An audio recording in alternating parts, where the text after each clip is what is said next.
Welcome to Dave's Cooking Show, and for you today, we have a steak and pepper sandwich. All right, this is a top round steak that I'm frying off on fairly generous heat. And of course, we're going to salt and pepper our steak. Again, you don't got to worry too much about over seasoning it because we're going to lose a lot when we go to flip it. Now, you just want to kind of sear this for a couple of minutes each side.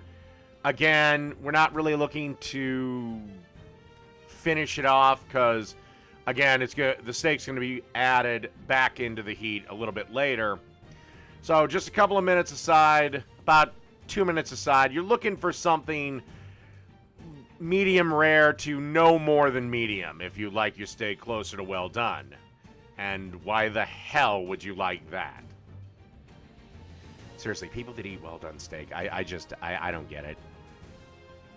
So anyway, a couple of minutes aside, and we'll be ready for the next step.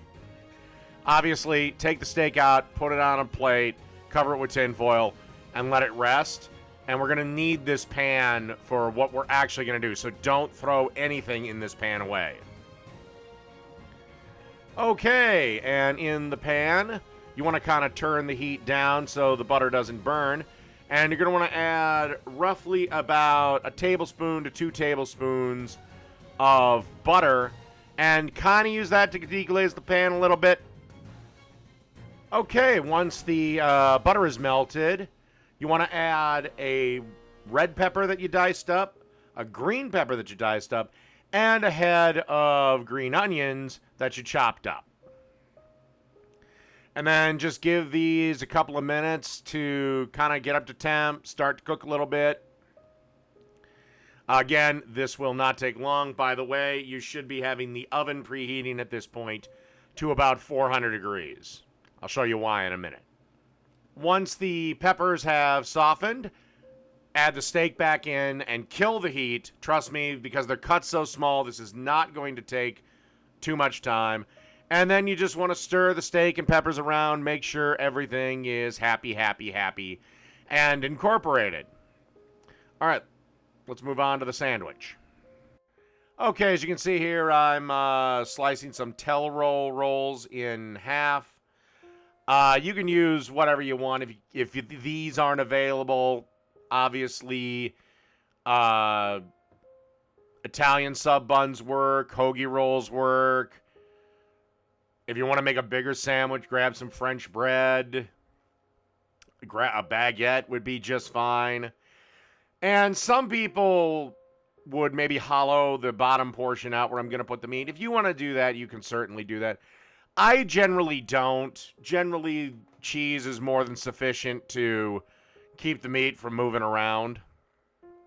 All right, now you want to carefully spoon the steak and pepper mixture over the bottom half of these rolls. And here's some shredded cheddar cheese that I shredded in my food processor.